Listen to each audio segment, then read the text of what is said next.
قرآن مجید اور ہماری زندگی، اس کے تحت ایک نئے موضوع کے ساتھ قرآن اور پاکستان باہمی تعلق اور تقاضے، اس موضوع کے ساتھ آپ احباب کے سامنے موجود ہیں۔ میرے ساتھ تشریف فرما ہیں برادر اکبر حضرت علامہ مولانا حافظ محمد تنویر قادری بٹالوی صاحب۔ ان سے ہم آج اس موضوع کے اوپر گفتگو کریں گے، قرآن اور پاکستان کا آپس میں تعلق کیا ہے اور اس تعلق کے تقاضے کیا ہیں۔ حضرت علامہ اقبال رحمۃ اللہ علیہ نے بڑے خوبصورت انداز میں اپنے وطن عزیز کے لیے دعائیہ کلمات تحریر کیے۔ آپ فرماتے ہیں، خدا کرے میری عرض پاک پہ اترے وہ فصل گل جسے اندیشہ زوال نہ ہو، یہاں جو پھول کھلے وہ کھلا رہے صدیوں، یہاں جو پھول کھلے وہ کھلا رہے صدیوں، یہاں خزاں کو گزرنے کی بھی مجال نہ ہو، خدا کرے میرے ایک بھی ہم وطن کے لیے، خدا کرے میرے ایک بھی ہم وطن کے لیے حیات جرم نہ ہو، زندگی وبال نہ ہو۔ معزز سامعین، جو اللہ رب العزت کی طرف سے پاکستان کی شکل میں ہمیں ایک عظیم نعمت ملی، 14 اگست 1947 کو 27 رمضان المبارک کو پاکستان معرض وجود میں آیا۔ یہ سمجھا جاتا ہے کہ قرآن مجید کا 27 رمضان المبارک کو معرض وجود میں آنا یہ اس بات کی علامت اور نشانی ہے کہ اس مملکت خدا داد کے اندر جو قانون نافذ کیا جائے گا وہ بھی قرآن کریم کی روشنی میں مرتب کیا جائے گا۔ یہی وجہ ہے کہ قائد اعظم محمد علی جناح رحمۃ اللہ علیہ سے پاکستان کے معرض وجود میں آنے سے قبل جب سوال کیا گیا کہ آپ جس ریاست کا مطالبہ کر رہے ہیں اس کے اندر آپ قانون کون سا نافذ کریں گے، تو آپ نے جواباً ارشاد فرمایا، ہمیں کوئی نیا قانون مرتب کرنے کی ضرورت نہیں ہے، ہمارا قانون آج سے 1400 سال پہلے معرض وجود میں آ چکا ہے۔ گویا یہ پاکستان معرض وجود میں ہی اسی لیے آیا ہے تاکہ اس کے اندر قرآن کی روشنی میں قوانین مرتب کیے جائیں۔ ہم اپنے سوالات کا سلسلہ شروع کرتے ہیں۔ سب سے پہلے میں علامہ صاحب کی خدمت میں ایک سوال رکھوں گا کہ قرآن مجید اور پاکستان کا جو آپس میں تعلق ہے، اس کی بنیاد کون سی چیز قرار دی جا سکتی ہے؟ بسم اللہ الرحمن الرحیم۔ سب سے پہلے تو میں اپنے تمام سامعین کی خدمت میں سلام عقیدت پیش کرتا ہوں اور دعا گو ہوں کہ اللہ رب العزت سب کا حامی و ناصر ہو۔ قرآن پاک اور پاکستان باہمی تعلق اور تقاضے آج کا جو ہمارا موضوع ہے، اس میں سب سے پہلا جو سوال ہے کہ قرآن مجید اور پاکستان کے باہمی تعلق کی بنیاد کون سی چیز ہو سکتی ہے؟ تو اس سلسلے میں یہ عرض ہے کہ بے شمار چیزیں ایسی ہیں جنہیں ہم قرآن مجید اور پاکستان کے باہمی تعلق کی بنیاد قرار دے سکتے ہیں۔ چند چیزیں میں آپ احباب کی خدمت میں رکھتا ہوں۔ سب سے پہلی بات یہ کہ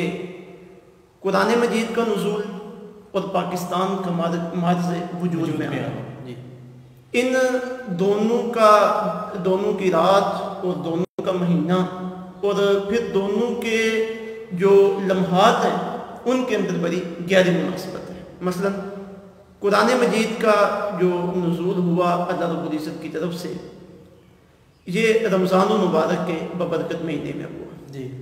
اور جس رات قرآن مجید نازل ہوا وہ قدر کی رات تھی، یعنی لیلۃ القدر، اور جس شب قرآن مجید نازل ہوا اس شب کو ایک اور اہم مناسبت حاصل تھی، وہ تھی شب جمعہ، اور ہمارے ہاں مسلمانوں میں شب جمعہ بھی اہم مقام رکھتی ہے، یعنی رمضان کا مہینہ، لیلۃ القدر اور شب جمعہ، یہ تین چیزوں کی مناسبت ہے قرآن مجید کے نزول کے ساتھ۔ ادھر ہم جب پاکستان کے معرض وجود میں آنے کو دیکھتے ہیں تو چونکہ پاکستان کا وجود میں آنا یہ بھی اللہ رب العزت کا ایک اہم فیصلہ ہے مسلمانان بر صغیر کے حق میں، اور دین اسلام کی آگے تبلیغ کے اعتبار سے اور تقویت کے اعتبار سے پاکستان بننے کی وجہ سے جو اسلام کو فوائد پہنچے ہیں اور آئندہ جو پہنچنے والے ہیں، اگر اس تناظر میں دیکھا جائے تو یہ مسلمانان بر صغیر کے لیے اللہ رب العزت کا انتہائی اہم فیصلہ ہے۔ تو جب یہ فیصلہ ہوا تو اسے جو ایام میسر آئے، جو رات میسر آئی بے آئی نہیں، وہی مہینہ تھا یعنی رمضان المبارک کا مہینہ جو نزول قرآن کا مہینہ ہے. قرآن نازل ہوا تو مہینہ رمضان المبارک کا تھا. پاکستان معرض وجود میں آیا تو مہینہ رمضان المبارک کا تھا. اسی طرح قرآن مجید اترا لیلۃ القدر میں. پاکستان کے بننے کا فیصلہ ہوا لیلۃ القدر میں. اور تیسری مناسبت اس اعتبار سے قرآن مجید نازل ہوا شب جمعہ کو اور پاکستان کے قیام کا فیصلہ ہوا شب جمعہ کو. تو یہ دیکھیے کتنی اہم مناسبت ہے قرآن مجید اور پاکستان کی. دوسری اگر ہم مناسبت اس اعتبار سے دیکھنا چاہیں وہ یہ کہ قرآن مجید کا نزول ہوا ہے ایک اہم مقصد کے لیے اور قرآن مجید ایک اہم پیغام لے کے آیا ہے. وہ پیغام کیا ہے؟ قرآن مجید دین حق لے کے آیا. وہ دین حق جو مبنی بر عدل ہے، جو اس کائنات انسانی میں عدل اور انصاف کو قائم کرنا چاہتا ہے اور اللہ رب العزت کی منشا اور مرضی کے مطابق ایک قانون کے تحت سارے انسانوں کو جمع کرنا چاہتا ہے. قرآن مجید وہ دین حق لے کے آیا ہے. قرآن مجید کی سورہ الفتح میں اللہ رب العزت کا ارشاد گرامی ہے هو الذی ارسل رسولہ بالہدی ودین الحق لیظہرہ علی الدین کلہ، کہ اللہ وہ ہے جس نے اپنے رسول کو بھیجا ہدایت کے ساتھ اور دین حق کے ساتھ تاکہ وہ اس دین کو تمام ادیان پہ غالب کر دے. اب یہ ہدایت کیا ہے؟ قرآن مجید ہی ہدایت ہے. دین حق کیا ہے؟ قرآن مجید کا بیان کردہ دین ہی دین حق ہے. اب یہ کیوں آیا؟ تاکہ اسے پوری دنیا میں قائم کر دیا جائے، تمام دیگر ادیان پہ اسے غالب کر دیا جائے. تو قرآن مجید کا جو پیغام حق ہے، اگر بر صغیر کے اعتبار سے ہم اسے دیکھتے ہیں تو اللہ رب العزت نے اپنی منشا اور اپنی قدرت خاصہ کے تحت جو اس سرزمین کے لیے فیصلہ فرمایا وہ یہ تھا کہ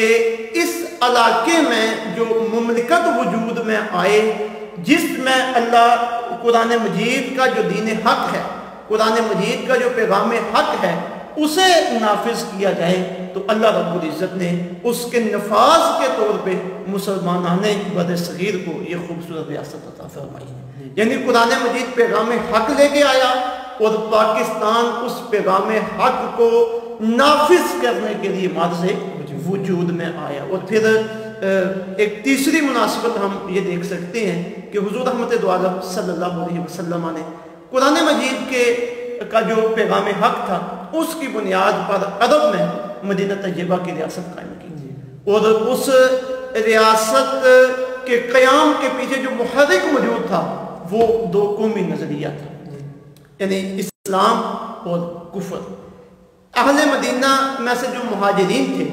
وہ مکہ کے رہنے والے تھے اور انہوں نے مکہ سے فقط اس وجہ سے ہجرت کی کہ جو قرآن مجید نازل ہوا ہے، جو قرآن مجید کا پیغام حق ہے، ہم مدینہ طیبہ میں جا کر ایک الگ ریاست قائم کر کے اس پیغام حق کے مطابق اپنی زندگیاں بسر کر سکیں گے. تو وہ ایک دو قومی نظریہ تھا جس کی بنیاد پر ریاست مدینہ عالم عرب میں قائم ہوئی. تو 1400 سالہ مسلمانوں کی تاریخ کو ہم دیکھتے ہیں تو بے شمار مسلمانوں کے ممالک قائم ہوئے، کوئی جغرافیائی بنیادوں پہ، کوئی قومی بنیادوں پہ. لیکن اگر کوئی اسلامی مملکت ہمیں نظریاتی بنیاد پہ قائم ہوتی ہوئی نظر آتی ہے، جسے ہم دو قومی نظریہ کہہ سکتے ہیں، کفر اور اسلام کا نظریہ، تو مدینہ طیبہ کی ریاست کے بعد وہ ریاست پاکستان ہے جس کی بنیاد خالص کلمہ کی بنیاد پہ تھی اور جس کی بنیاد خالص قرآن کی بنیاد پہ تھی، وہ اسلام کی بنیاد پہ تھی. مسلمانوں نے اسے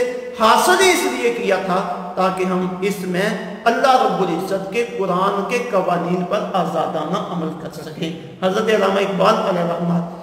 مصور پاکستان اور بانی پاکستان قائد اعظم محمد علی جناح رحمۃ اللہ تعالی علیہ، ان کے ہم جب خطبات کو دیکھتے ہیں تو یہ باتیں ہمیں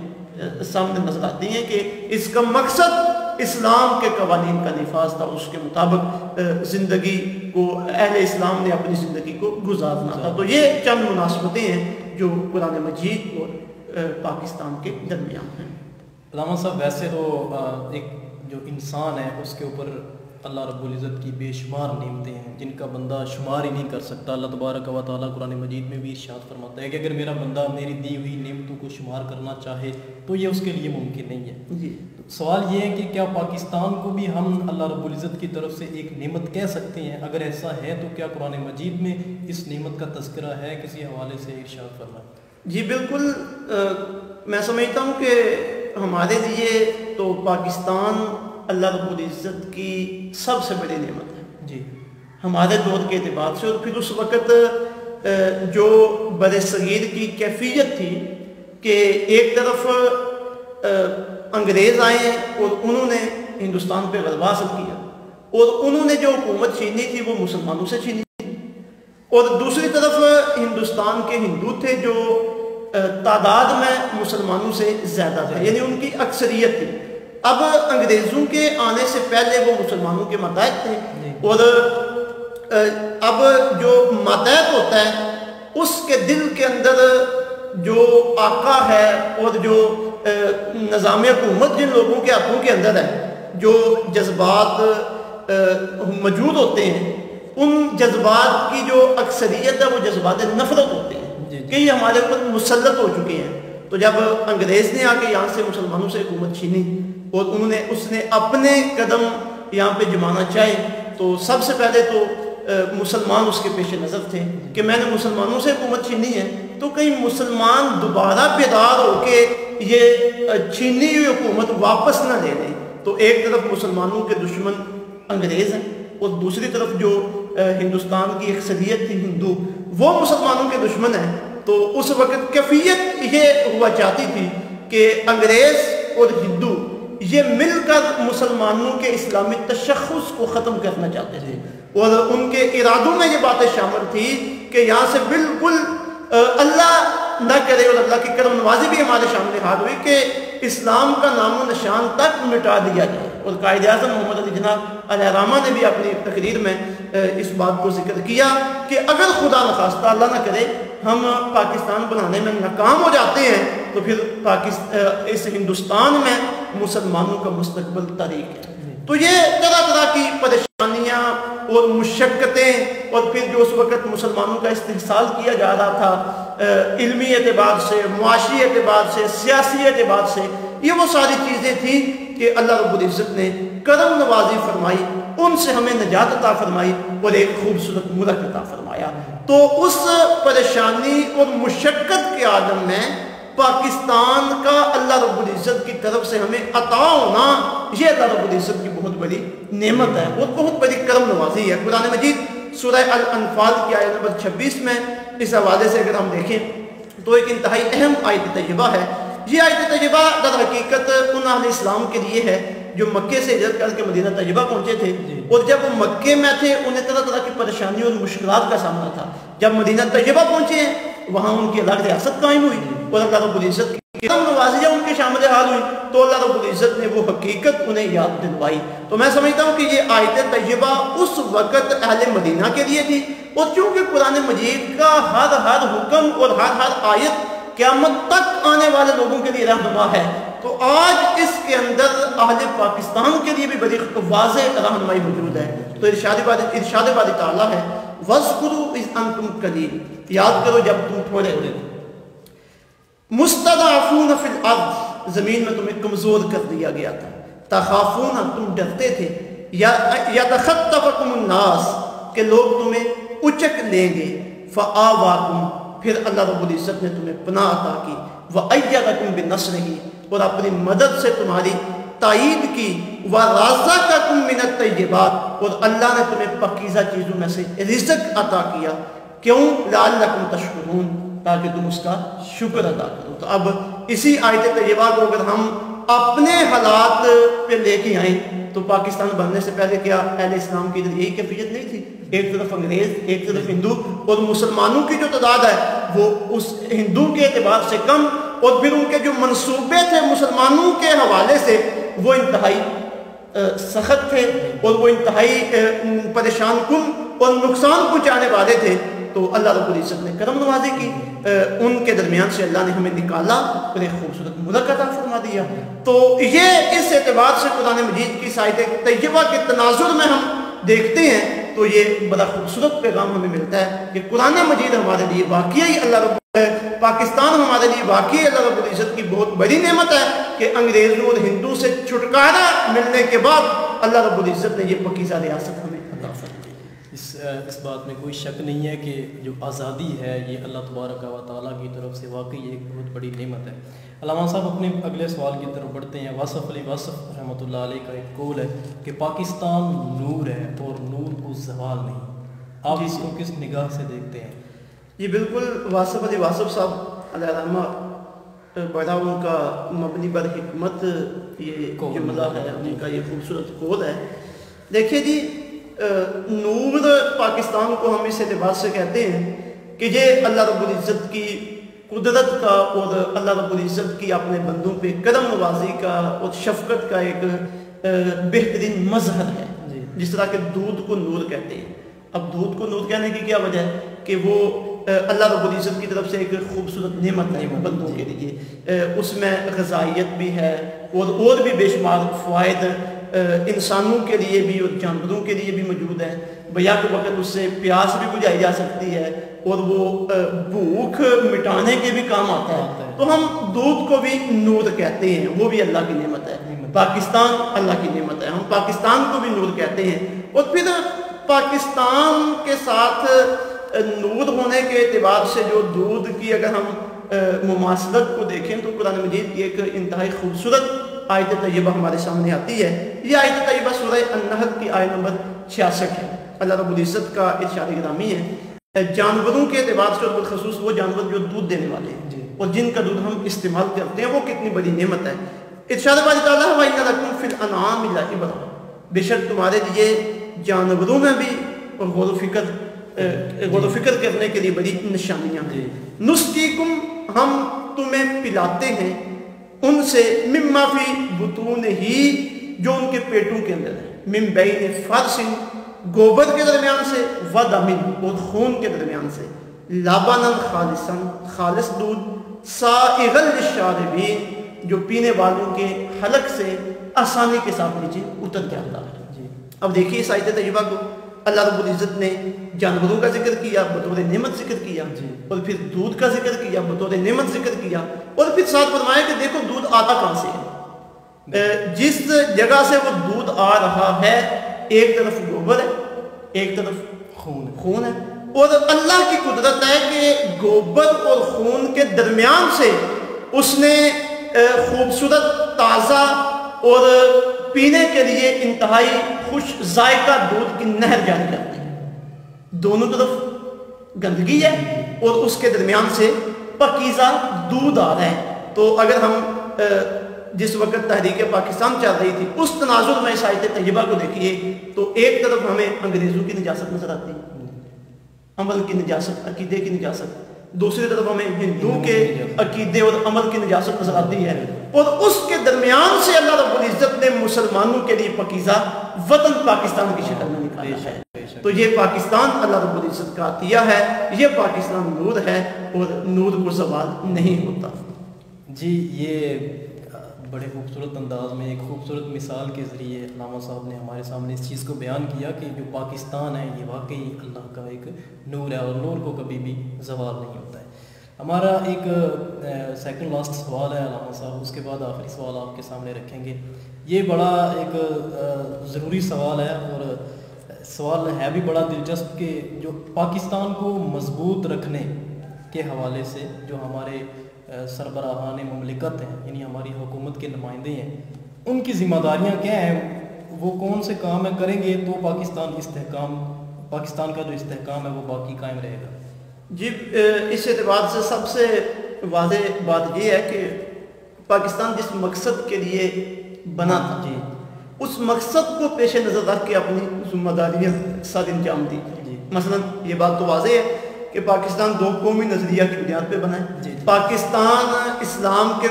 قانون کو اللہ رب العزت کی زمین پر نافذ کرنے کے لیے بنا ہے۔ تو ہمارے ارباب اختیار اس وقت تک پاکستان کو صحیح رخ پر چلانے میں کامیاب نہیں ہو سکتے جب تک اس نظریے کے مطابق اس پاک وطن کا انتظام نہیں چلائیں گے۔ قرآن مجید میں اللہ رب العزت نے سورہ الحج کی آیت نمبر 41 میں اس حقیقت کا ذکر کیا ہے کہ جب اللہ رب العزت کسی قوم کو کوئی وطن عطا فرمائے، کوئی مملکت عطا فرمائے، تو پھر ان کی آگے ذمہ داری کیا ہے۔ لیکن اس سے پہلے میں اس بات کی بھی وضاحت ضروری سمجھتا ہوں کہ اسلامی ممالک میں یا پوری دنیا میں جتنے بھی سربراہان ہیں وہ سارے کے سارے اس زمین پر اللہ رب العزت کے نائب ہیں، اللہ کے نمائندے ہیں۔ حکومت حقیقی اللہ کی ہے، ان الحکم الا للہ، حکومت خدا کی ہے، یہ نائب ہے۔ تو نائب پیچھے جو حقیقی سربراہ ہے اس کی طرف سے جاری کردہ قوانین اور اصولوں کے مطابق آگے مملکت کا نظام چلاتا ہے۔ تو اسی طرح ہمارے پاکستان کے جو ارباب اختیار ہیں انہیں یہ سمجھنا چاہیے کہ ہماری ذاتی حکومت نہیں ہے کہ ہم نے الیکشن جیتا ہے اور ہمیں نمائندگی یہاں پہ ملی ہے تو ہم اس کے سربراہ بن گئے، ایسا نہیں ہے، بلکہ وہ اس مقدس سرزمین پہ اللہ کی طرف سے نائب ہیں، اللہ کے خلیفے ہیں، اللہ کے نمائندے ہیں۔ انہوں نے ویسے اس مملکت کے نظام کو چلانا جیسے خدا کا حکم ہے، اور خدا کا حکم کیا ہے؟ یہ قرآن ہے۔ خدا کا حکم کی تشریح آقا علیہ الصلوۃ والسلام کی احادیث طیبات ہیں۔ جو اسلام نے ہمیں سیاسی نظام دیا، معاشی نظام دیا، معاشرتی نظام دیا، اس کے مطابق ہم نے اس پاک وطن کو دے کے چلنا ہے۔ تو ارشاد باری تعالیٰ ہے سورہ الحج کی آیت نمبر 41 کے اندر فرمایا الذین، یہ وہ لوگ ہیں الذین ان مکناہم فی الارض، جب ہم انہیں زمین میں اقتدار عطا کریں، قوت عطا کریں، تمکن عطا کریں، تو پھر ان کی ذمہ داری کیا ہے؟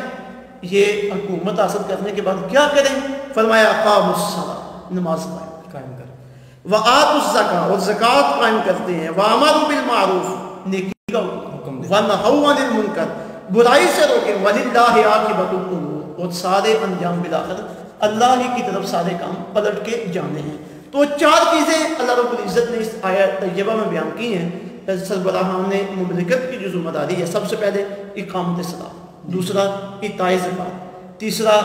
امر بالمعروف یعنی نیکی کا حکم دینا، چوتھا نہی عن المنکر یعنی برائی سے روکنا۔ اب ان چار چیزوں کو اگر ہم گہرائی میں جا کے دیکھیں، نماز کا قیام، اس کے اندر جتنی حکمتیں پوشیدہ ہیں، اطاعت و فرما برداری خدا کے اعتبار سے، نظم و ضبط کے اعتبار سے، اور پھر محاسبہ نفس کے اعتبار سے، پھر اگر ایتاء زکوٰۃ کو دیکھیں، اس میں جو کسی معاشی نظام کو مضبوط کرنے کے جو کی حکمتیں موجود ہیں اور جو فوائد اس کے اندر مضمر ہیں انہیں دیکھیں، اور پھر امر بالمعروف کو دیکھیں، نیکی کا حکم، یعنی جب حکومت امر بالمعروف کرنا شروع کر دے تو پھر یہ وطن زمینی جنت بن جائے گا۔ پھر نہیں عن المنکر، جتنے بھی باطل نظریات ہیں ان کی اس ملک سے روک تھام ہو، اور پھر جتنے بھی ناجائز اور حرام کام ہیں ان کی جب روک تھام ہوگی تو تب جا کے سربراہان مملکت ان کی ذمہ داری اس پاک وطن کے اعتبار سے پوری ہوگی۔ تو آج ہم دیکھ رہے ہیں کہ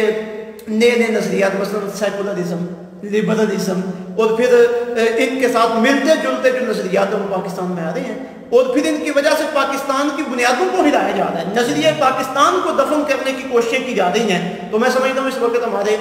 سربراہان مملکت کی سب سے بڑی ذمہ داری ہے کہ وہ اس آیت طیبہ کو پیش نظر رکھ کے اپنے فرائض منصبی ادا کریں، اقامت صلاۃ کا نظام قائم کریں، ایتاء زکوٰۃ کا نظام قائم کریں، امر بالمعروف کا نظام قائم کریں، اور نہی عن المنکر کا نظام قائم کریں، تب جا کے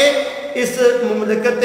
پاک پاکستان کے اوپر، پاکستان میں ان کی جو ذمہ داریاں ہیں وہ صحیح طریقے سے ادا ہو سکیں گی اور پاکستان کو استحکام مل سکے گا۔ جی، بڑے خوبصورت انداز میں علامہ صاحب نے اس بات کے اوپر روشنی ڈالی کہ جو ارباب اختیار ہیں انہیں اپنی رائے کے مطابق اور جو ان کی نظر میں انہیں اچھا لگتا ہے حکومت چلانے کی اجازت نہیں ہے، بلکہ وہ اللہ کے نائب ہونے کی حیثیت سے احکام قرآن کو قانون کے طور پر نافذ کرنے کی کوشش کریں۔ ہماری آج کی اس نشست کا آخری سوال ہے علامہ صاحب، یہ جو آپ نے بیان فرمائی یہ تھی جو حکمران ہیں ان کی ذمہ داریاں استحکام پاکستان کے حوالے سے۔ اب اس بات کے اوپر روشنی ڈال دیں کہ استحکام پاکستان کے حوالے سے عوام کی ذمہ داریاں کیا ہیں؟ جی بالکل، جس طرح حکمرانوں کی ذمہ داریاں ہیں پاکستان کو مضبوط کرنے کے اعتبار سے، حکمرانوں سے بھی بڑھ کر عوام کی بھی ذمہ داریاں ہیں۔ تو اگر میں قرآن مجید سورہ الانفال کی آیت نمبر 26، 27، 28 اور 29 کا ترجمہ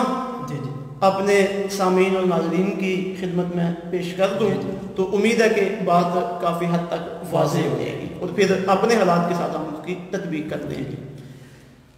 پاکستان اللہ رب العزت کی نعمت ہے اور بہت بڑی نعمت ہے۔ اس کا اندازہ ان کشمیریوں سے آج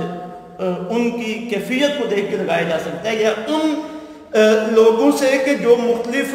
ممالک میں غلامی کی زندگی بسر کرتے ہیں، جو ان پہ ظلم و ستم ہوتے ہیں اور ان پہ جو پابندیاں ہیں مذہب کے اعتبار سے، تعلیم کے اعتبار سے، معیشت کے اعتبار سے، اور پھر وہاں جو ان کی جانیں غیر محفوظ ہیں، انہیں دیکھ کے ہم اندازہ لگا سکتے ہیں کہ آج اللہ رب العزت نے ہمیں یہ جو پرسکون مملکت عطا فرمائی ہے، یہ ہمارے مالک و مولا کی کتنی بڑی ہم پہ کرم نوازی ہے، کتنی بڑی نعمت ہے اور کتنا بڑا ہمارے رب کا ہم پہ احسان ہے۔ تو جب اللہ نے یہ احسان ہم پہ کر دی ہے تو اب ہماری اس اعتبار سے کیا ذمہ داری ہے؟ تو ارشاد باری تعالیٰ وہی پہلے وہ آیت طیبہ جو اس سے قبل پاکستان کا نعمت ہونا اس کے لیے عرض کی جا چکی ہے۔ ارشاد باری تعالیٰ ہے وَاذْكُرُوا إِذْ أَنْتُمْ قَلِيلٌ، یاد کرو اس وقت کو جب تم تعداد میں کم تھے، مستضعفون فی الارض، زمین میں کمزور کر دیے گئے تھے، کمزور تھے زمین میں، تخافون، تم ڈرتے رہتے تھے، ان یتخطفکم الناس، کہ لوگ تمہیں کہیں اچک نہ لیں، فآواکم، پھر اللہ کی کرم نوازی تمہارے شامل حال ہوئی تو اللہ نے تمہیں پناہ عطا کی، وَأَيَّدَكُمْ بِنَصْرِهِ، اور اللہ نے اپنی مدد کے ساتھ تمہاری تائید کی، وَرَزَقَكُم مِّنَ الطَّيِّبَاتِ، اور اس نے پاکیزہ چیزوں سے تمہیں رزق عطا کیا، لَعَلَّكُمْ تَشْكُرُونَ، تاکہ تم اللہ کا شکر ادا کرو۔ تو یہ پاکستان بھی ہمیں انہی حالات میں نصیب ہوا۔ سب سے پہلی بات یہاں سے یہ ملی کہ ہم اللہ کا شکر ادا کریں۔ جی بالکل، صرف 14 اگست کے چھوٹے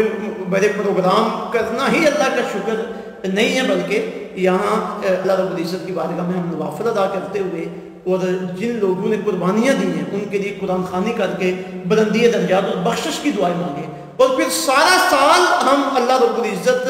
کے تشکر کے طور پہ ہی گزارے، ایک ایک لمحہ اللہ رب العزت کی بارگاہ میں شکر ادا کرتے ہوئے گزارے کہ اس مالک و مولا نے ہمیں یہ خوبصورت اور پرسکون اور پرامن وطن عطا کیا ہے۔ تو ایک تو یہ تقاضا ہے کہ ہم اللہ کا شکر ادا کریں، جو شکر ادا کرنے کے تقاضے ہیں ان کے ساتھ۔ آگے ارشاد باری تعالیٰ ہے یا ایھا الذین آمنوا، اے ایمان والو، دیکھیے نا پیچھے نعمت کا ذکر ہوا ہے اور ساتھ اس نعمت کی حفاظت کے جو تقاضے ہیں ان کا ذکر ہے۔ یا ایھا الذین آمنوا، اے ایمان والو، لا تخونوا اللہ والرسول، اللہ اور اللہ کے رسول کے ساتھ خیانت نہ کرو۔ اب دیکھیے اللہ نے ہمیں پاکستان کی شکل میں ایک نعمت بھی عطا کی ہے اور یہ اللہ کی طرف سے ہمارے لیے امانت بھی ہے۔